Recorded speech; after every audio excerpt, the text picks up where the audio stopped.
Welcome to Ornament 16 out of 24 ornaments that we are doing for Craftmas.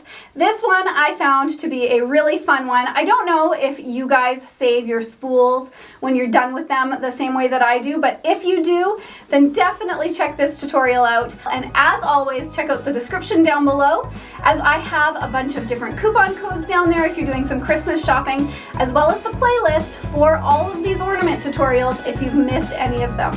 All right, let's jump into this tutorial.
So what do you guys think? Will you make a spool ornament? Definitely let me know in the comments down below, and I will see you tomorrow for another ornament tutorial. Bye for now.